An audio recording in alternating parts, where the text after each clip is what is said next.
Warm welcome to you all. Thank you for being here. Wow, what a crowd. It is expected, I guess, that we would have such a turnout for an august panel like this on such a remarkably important topic. My name is Ali Velshi. I'm from NBC News and MSNBC. It's my honor to be back with the World Bank Group again to help moderate this panel on the important discussion of building human capital, a project for the world. I'm assuming many of you are familiar with the topic. If you haven't, there are great things to read on it, particularly from our panelists who all have particular views on the importance to human development of human capital and of investments in human capital, discussions of soft capital. And I want to spread out our discussion. We don't have a very long discussion this morning, but I want to make sure we understand what it is we're talking about first. What is human capital, why it matters. We're then going to get into discussions about the opportunities for specific interventions into the improvement of human development through the investment in human capital. And then we're going to discuss the next steps, how to prioritize issues, and how to move forward with this discussion. My panelists are from your right, Penny Mordaunt from the Government of UK, who leads the government's efforts on this front, on international development, and the ways in which developed countries have had to look at the deployment of their resources and the support that they can give. The gentleman sitting next to Penny is Bill Gates, a newcomer to some of you, who has strong views on the matter, but in addition to that has devoted his wealth, his resources, and his capital to the improvement of the human condition, really, but by extension, these are investments in human capital. So Bill has some very interesting views on this. And of course, President Jim Kim, who has written a remarkable piece in Foreign Affairs that really outlines this in a way that everybody can understand in terms of understanding the value of investment in human capital for the purpose of human development. So I want to start with you, Jim. Thanks again for having me here. Let's discuss what human capital is. You've been talking about a human capital crisis. I don't think that's something that everybody knows even exists. What is that? Well, thanks for being here, Ali, and I want to thank Bill and Penny for being on the panel and for all of you for coming. You know, I'm a medical doctor. I'm an educator. I've been working in global health and global education for most of my adult life. And, you know, really, the world changed in terms of our ability to respond in global health and education. And I really, you know, for me, it was when the Bill and Melinda Gates Foundation got involved. And they brought everyone's attention to it. They brought resources that we couldn't have imagined. Then we had PEPFAR. You know, President Bush made such an incredible commitment. The global fund money started to flow.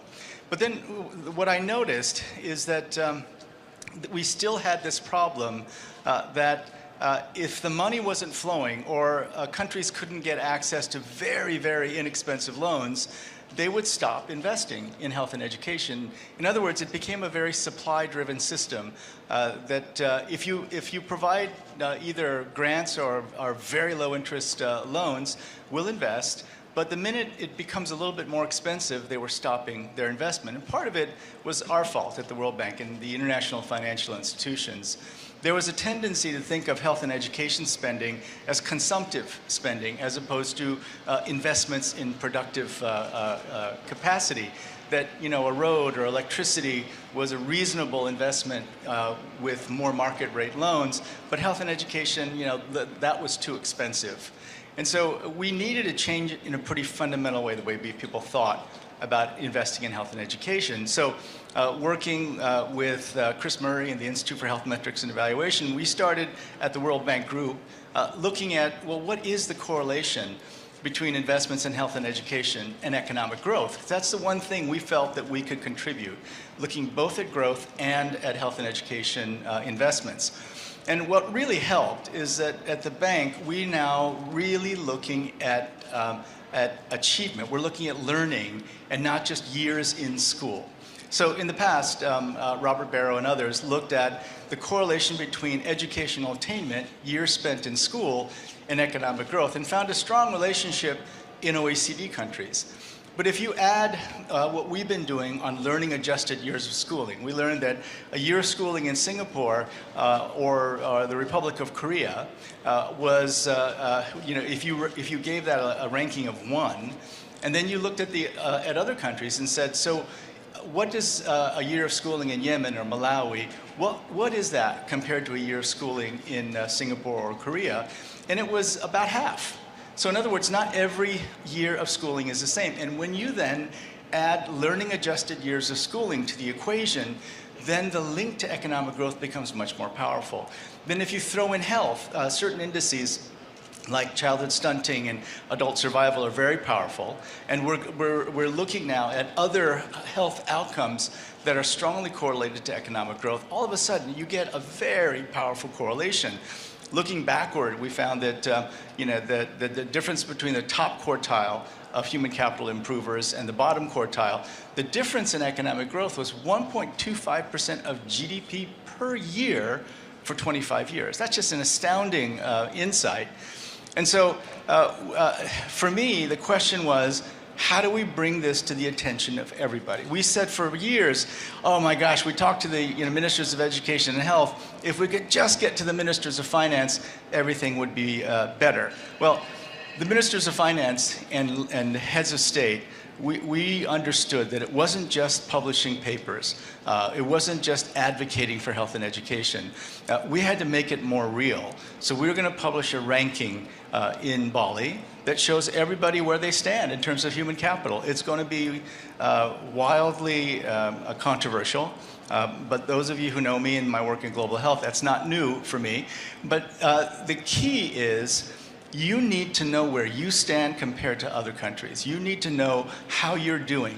And so, for example, if a country has half of the health and education outcomes that a Singapore or a Korea does, that's very significant. And looking forward, that means your workforce will be half as productive. And that translates into 1.4% of GDP growth a year going forward for 50 years.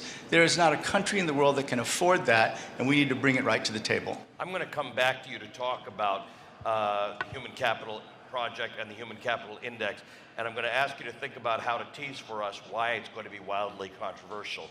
Having read your recent article, I've got some hints about that, but let's talk about it. Bill Gates, I want to bring you into the conversation. You are what we call a rich guy. You could have done a lot with that. A lot of rich people don't do anywhere near as impactful things with their money that you and Melinda have decided to do. But it's not just that, it's the multiplier effect, right? It's the exponential effect of the things in which you choose to invest, because you then get others to invest in it, including governments and private citizens. What did you see in the investment in the health, primary health of people and education of people that made you decide that that's the best use of your money? Well, I'm not quite as rich as I used to be because we're doing a great job getting this money back to the world to improve equity and help uplift some of these countries. So, I'm super glad. And fortunately, there's more there so that, the rest of my life, Melinda and I can keep trying to do this and do it getting smarter all the time. The whole implicit goal here is that countries become self-sufficient, that the health level and education level and strength of their economy is such that they're self-sufficient. And, the three organizations represented here, plus the United States, I think have been at the forefront of trying to get smarter about how to help that take place. If you go back before 2000, a lot of the lack of impact came because aid was trying to serve too many purposes. It was sort of Cold War friendship, as well as humanitarian, as well as ongoing development. Since it's been more clear that we're really trying to uplift these countries since the year 2000, a lot's been learned. As Jim said, a lot of money's come into health, some additional money into education. Those are two very key sectors because as you improve health, your population growth will go down as people choose to have less kids. Therefore, you'll have a bulge, a so-called demographic dividend, if the health and education of that generation has been invested in properly. And so that's why I'm such a fan of this human capital index that the bank is going to put forward. Once somebody sees that index, then they can say, okay, are there exemplars? Are there countries that have done well? And fortunately, we have lots of examples. China, in terms of scale, is pretty incredible, but Vietnam, Indonesia, Sri Lanka, by many of these things. In Africa, less examples, but Ethiopia, Rwanda, doing a lot of the right things. And so, you know, I think all of our organizations want to do things where once you decide to invest in education, this latest World Development Report talks about what approaches have worked. The Primary Healthcare Performance Index that is a partnership we have with World Bank and WHO outlines how you get the personnel system, supply chain, you know, who's doing that well and what that system needs to look like. And so we want people to graduate up into this middle income status. There's a book that just came out a few weeks ago by Hans Rosling, who is a global health specialist from Sweden, called Factfulness. And I highly recommend it because it reminds us that the effort to help develop countries has gone extremely well. We like to focus on our failures. I like to go to northern Nigeria and see the primary healthcare system and think, gosh, there's still work to be done here.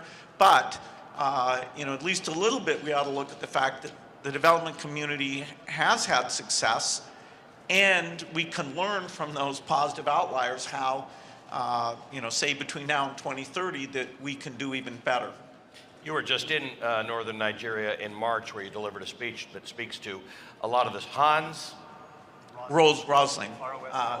R-O-S-L-I-N-G. Okay, good. I just want to let you all know, by the way, we're broadcasting this, we're streaming this around the world on WB Live.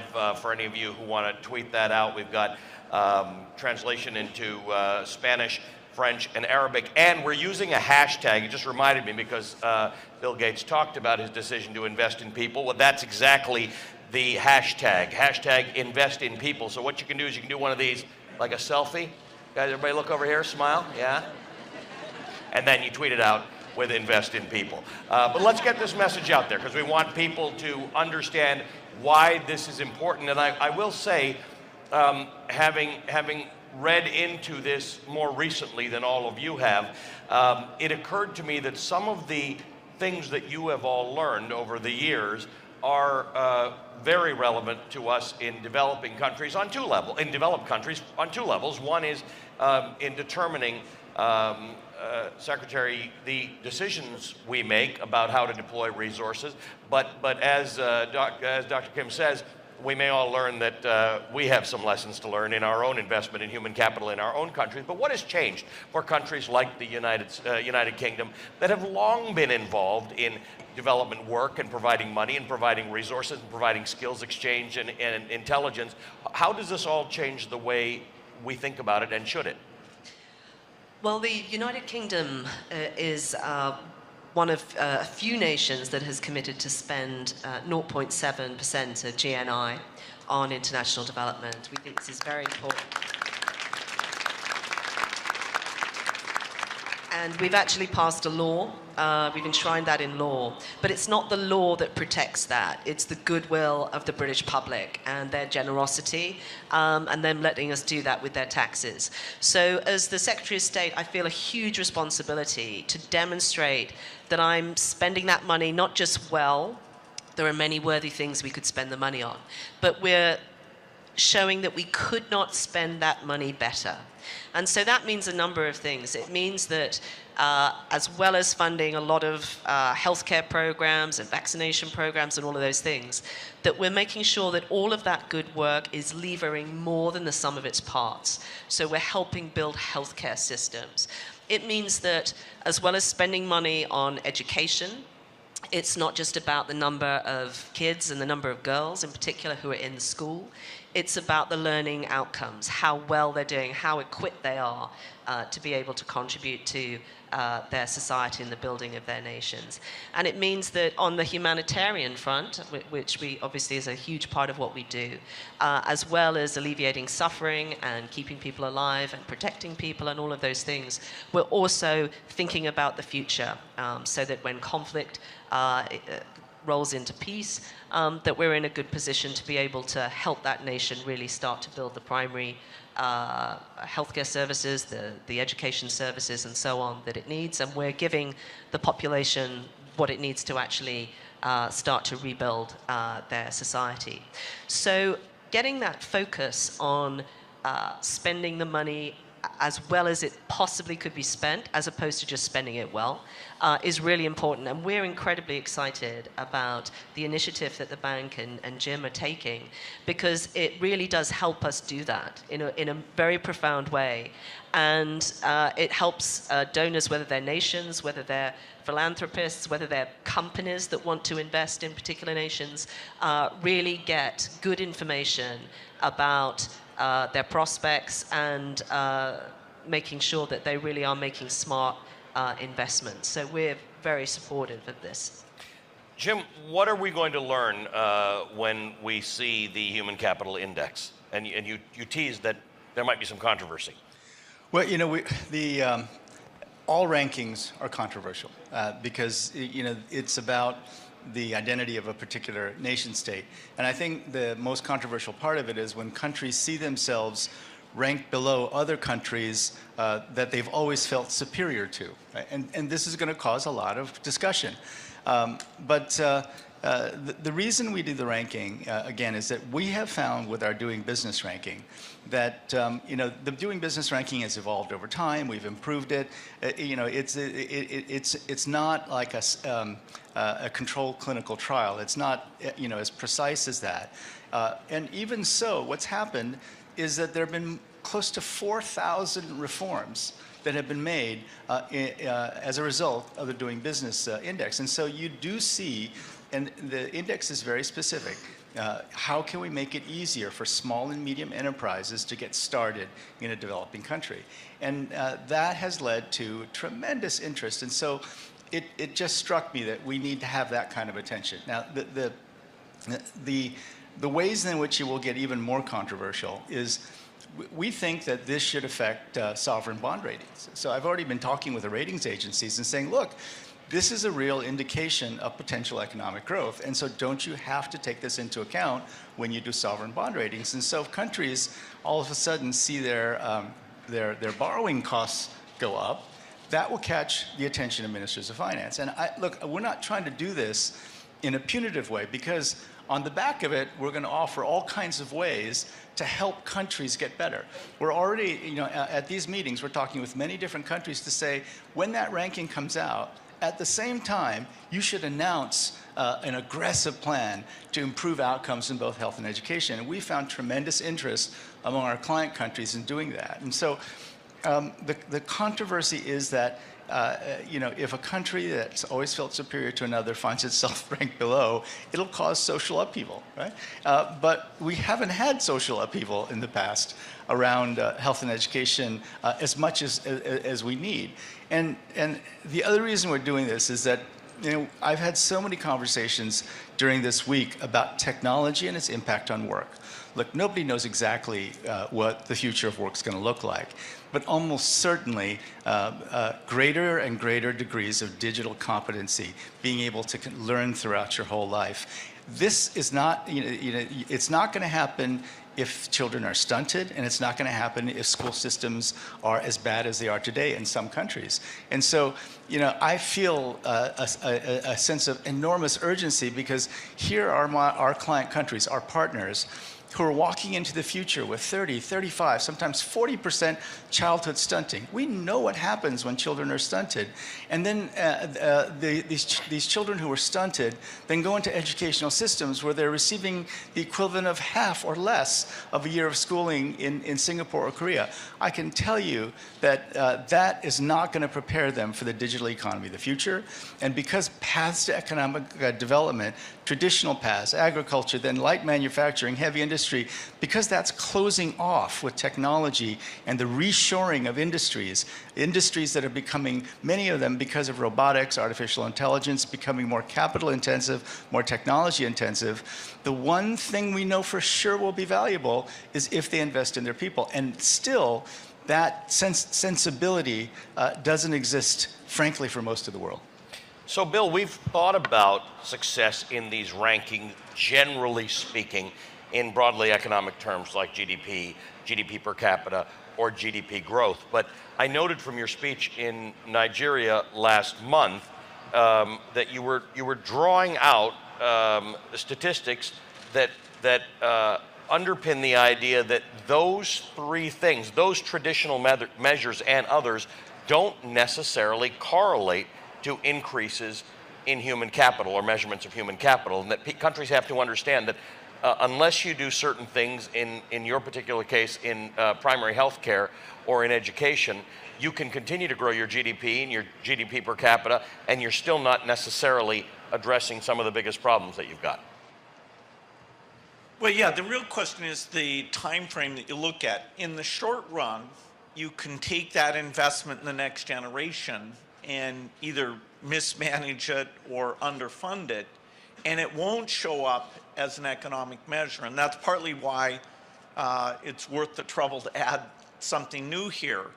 The point we're making, though, is that it does correlate over the 10 to 20-year time frame with a country being able to grow its economy, be self-sufficient, and just from a pure moral point of view, having the people be literate and having enough to eat and both physically and mentally achieving their potential, that goes back to what this is all about. Even the economic figures are just a means to an end of human empowerment.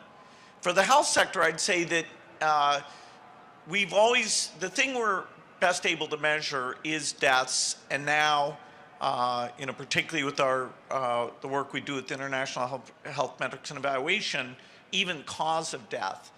The issue of the lack of health and how it affects the survivors, the stunting, what it does, that they're not getting the full cognitive development, that we need to highlight even more what a huge burden that is, and make it very clear to countries that the tactics that can make a difference to get them on a fast track with that. I mean, after all, we've made great progress on the death piece. We brought it down by half. We'll bring it down again. But the stunting and malnutrition piece we've made less progress on, and I think this will really underscore both the global community and the countries themselves making that more of a priority. But both you and President Kim make a point, by the way, in talking about whether it's stunting or vaccination or infant mortality, whatever the case is, in the long-term relationship that will have to GDP growth and GDP per capita, and I think that's where it makes sense. Secretary Mordaunt, you have a larger brief, if you will, in that human capital is not just something we have to look at improving because it's morally right, because in the long term it'll increase GDP growth, but it does have something to do with stability and sort of peace and prosperity on a broader scale in the world. Absolutely, which goes back to the point I made, that even in our work that we're doing to alleviate suffering and our humanitarian relief, we need to be thinking about these things too. We need to keep what services are there going. We need to keep skills being developed. We need to ensure that the money that we're spending on humanitarian relief is yielding something more and is helping that nation in the future. So I think that even against a backdrop of very gloomy factors and conflict and all of those things, this is key part in ensuring that we have stability. And I think also we need to ensure that we're approaching this in a way that makes sure that no one is left behind. And I applaud the bank for what it's doing, in particular looking at collecting disability data, which is, I think, absolutely key to this. I just want to give 2 statistics from the UK's perspective, because the power of this is that we're all in this together, right, and we're all looking at what we can learn from each other. Just a couple of statistics to really emphasize why this has got to be done in an inclusive way. In the UK, we've had a big push recently to ensure that we're enabling disabled people to really reach their full potential. If you have a learning disability, your employment rate until recently was about 6%. If you give that person independent living skills, if you give them vocational training, that rises to 86%.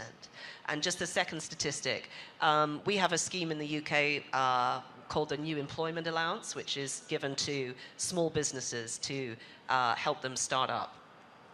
It's given blind to the best business ideas and the best business plans. We discovered a quarter of that had gone to disabled people. So if you're not including disabled people in your plans, if you're not including them in your education systems, not only are you storing up massive bills for the future, but you're also missing out on a quarter of the answers to your in-tray. So it's really important that we ensure that women and girls are included.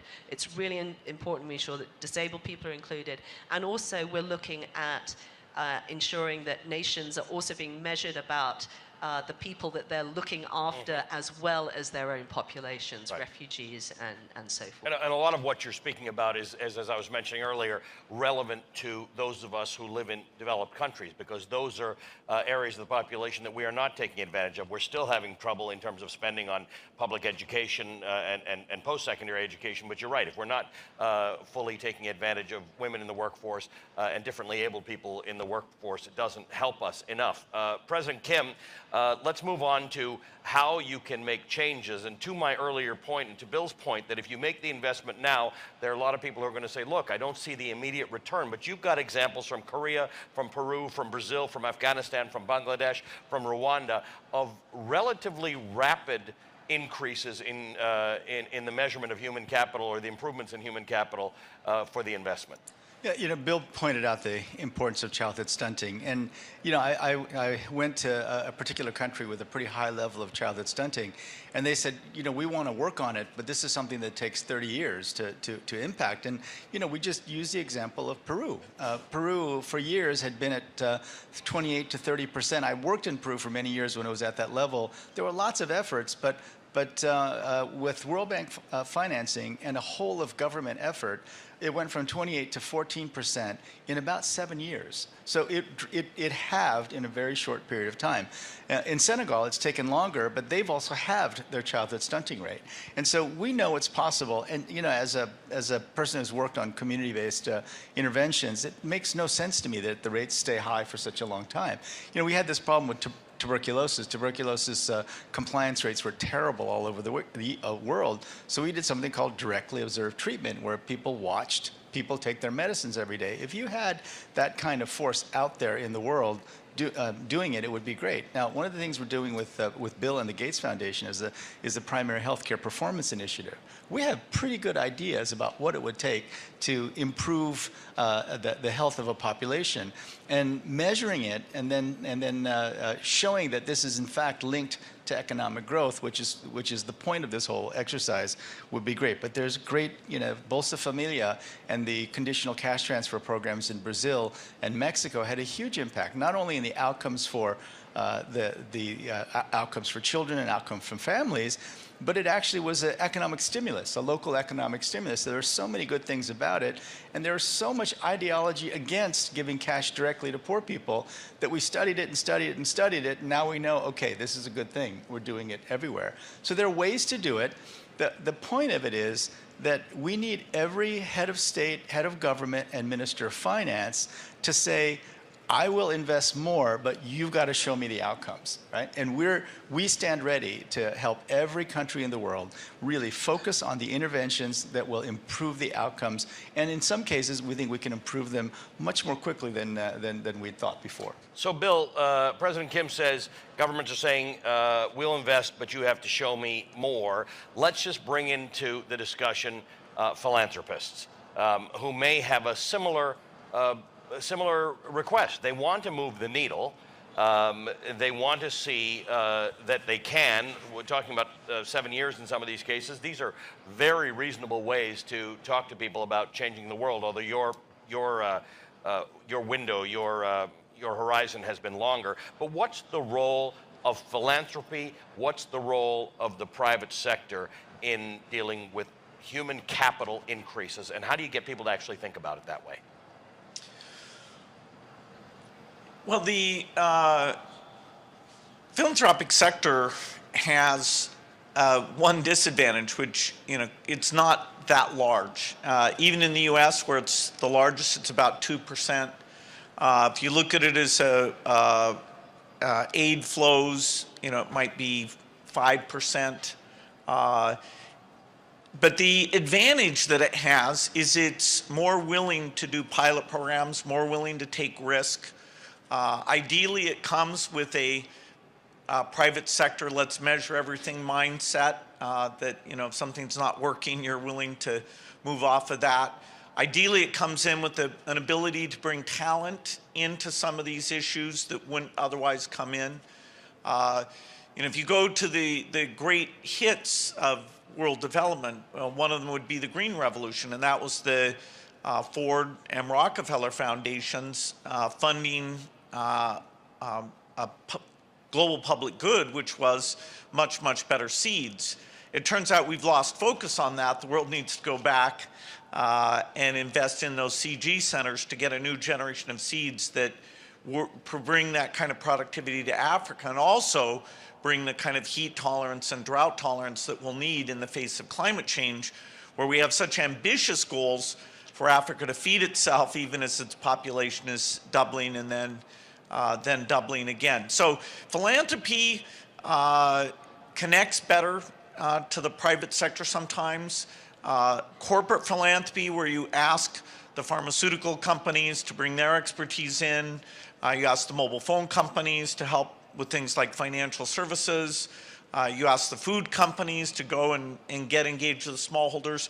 If you think of it sector by sector, then it actually does get pretty dramatic, because you're bringing in the new science and innovation, coupling that with these government-to-government relationships that are very important, that have been built up through these aid relationships over several decades, and coordinating those things. So, I'm super glad philanthropy's in this space because it'll up the level of innovation, and I'm super happy that the governments, our relationship with DFID, USAID is fantastic, where we each bring a slightly different perspective. But then on, something like polio eradication, we come up with a fully integrated plan. And that's one where, with any luck, the very last cases of polio will be in 2018, and by 2019, we'll have no more cases. And that really was philanthropy plus donors, each doing a fantastic job. Secretary Mordaunt, let me ask you this then. When you're in government and you're trying to make decisions about the deployment of resources to solve problems, as President Kim pointed out, the tendency is always to like those problems that are hard, that have very definite ends, that are very, very measurable. And one of the cases that he makes in his recent article is that until we can measure these softer matters, measure them accurately when it comes to human capital, it's still going to be hard to attract the commitments that are needed to shift your types of resources into solving softer problems that aren't as easy to measure. I think that's right, and actually, that we need good data to make good judgments, which is why I'm really pleased at some of the initiatives that the bank is committed to. I also think we have to look at the other things that are necessary for this to work really well. DFID, my department, is doing a number of new initiatives, one of which is we've got a new unit supporting nations to have good public finances and to collect tax well. So there are some very dry issues that don't make good headlines, particularly compared to the stuff we do on health and education, but actually are really fundamental to us enabling nations to do this. We have to do things in a much more joined up way. And again, organizations like my department, which do a huge array of things, can be really fantastic catalysts to that. We also have to enable smaller providers to be able to do this. They're more likely, actually, to be able to reach the poorest people, the people who are hidden, that aren't on our databases. They're hidden from view. And the Gates Foundation and DFID have been working in a number of places to really ensure that we're doing that really well. And we also need to, as donors, approach this in terms of incentivizing people to lean in and commit more to their own people. We recently, in our replenishments on education, for example, have capped our level of donation. Still the largest country donation to some of the donor to some of those funds, but we've capped it because we want others to step in and fund what they can fund. That way, this becomes much more sustainable, and it's right that nations do that, and they want to do it. And finally, we've got to also tackle some of the blocks on nations doing the right thing. So corruption, illicit money flows, all of those things. DFID is stepping up our toolbox on that, and we have new initiatives to really strengthen the global financial system to really play our part in combating corruption, combating organized crime, giving business confidence that it can invest in particular nations through a new business integrity hub, and combating illicit money flows. Excellent, thank you. Bill, to Penny's point that some of these things don't make good headlines, you've been really good at that, because you have made headlines out of things that didn't make big headlines. I mean, the fact that you're involved in it has caused people to cover ultimately what you've been doing for a long time. This is an improvement in human capital, right? When Jim talks about education and healthcare, you've been so heavily involved in healthcare. What changes now? Is there better data? Is the Human Capital Index going to do something that's going to allow this to become commonplace in conversation? How do we make this conversation the one we think about when we talk about development globally? Well, the measurement effort is gaining momentum, but the imprecision on some of the health statistics, if you go back to the year 2000, we had just these big buckets, diarrhea, pneumonia, and we weren't able to understand what was inside that. Even today with stunting, understanding the levels of stunting, those impacts, we have more to do there. I'd say until this World Development Report that was about the learning part of education, the primary metric we drove for was school attendance. And that's a great version 1 thing to do, because if you don't have the attendance and the kids, including making sure you've got the girls there as well, then you're not going to get the learning. But the new focus to say that there's this huge variance in how much learning's taking place there. Just like in these primary healthcare systems, there's places that get 95% vaccine coverage and spend less per capita than some countries who get only 30 or 40% vaccine coverage. In fact, we have parts of some countries that are under 10% vaccine coverage. And once these systems break down, then parents don't have the habit that they should take those kids in because they've had a bad experience that it wasn't there. So rebuilding those systems is very tough. I do think the whole issue of measurement has become more straightforward. Take reproductive health. The conferences, were great about saying every woman who wants reproductive health tools should get them. But only now giving a lot of women out in villages cell phones to go out and talk to the other women in the village and record what were they educated about, what are they using, do they feel coerced to do something, and doing that literally multiple times a year in the countries all over Africa. Are we getting this real-time feedback that says, okay, we're doing well in the cities, but we're not doing well in the rural areas?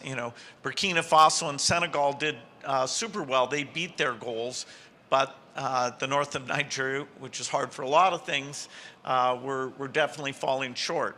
So it's more like a private sector thing where the speed with which you get the data and the geographic focus is much better. Just one last point on that is we had this malaria summit that was hosted by the UK as part of their Commonwealth event last week. And there we set this goal of cutting malaria deaths in half over the next 5 years. It's down from 1 million to about 400,000, but the goal is to get it to 200,000. The main reason we said we'll be able to do that is to take interventions like bed nets, and instead of focusing on a national level, what that coverage is, go to the high incidence areas and really get the usage up there. So even though the donor funding is going up modestly, the impact per euro, pound, dollar, we see through measurement that we can make it much higher. Jim, I'm under strict instructions to wrap this up by 10:45, so even though it's your house, you've got the final 90 seconds about how we make the Human Capital Project into a global movement. So, if you, thinking back on all the different panels that I've been on over this past week, why should everybody care about human capital? There's just no question that technology is moving very, very quickly. And there's no question that among all the things we can invest in, investing in human beings is one of the most important. But why is it that we haven't done it? Why do we see an average stunting level over 30% in Africa? Why do we see in South Asia, Indonesia 37%, India 38%, and Pakistan 45%? Huge population with more than a third of their population that may be unable to compete in the digital economy of the future. Why do we see that? I think part of it is because it's not close enough to them on a day-to-day basis. And so it's going to be hard to move up and down the human capital index quickly. It's going to be hard to do that. But when that number comes out, the governments are going to have a story for what they're doing to try to get better in that index. And so we're ready to help all of them. But I think we've got to keep the pressure up.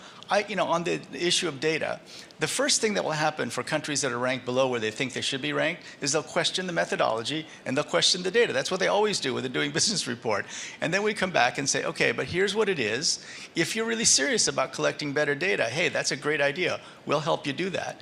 And so having them every year at least once think about how am I doing by my people in terms of their health and education, we think that in itself will create the movement. Now, we need champions, and Bill has been a human capital champion for such a long time.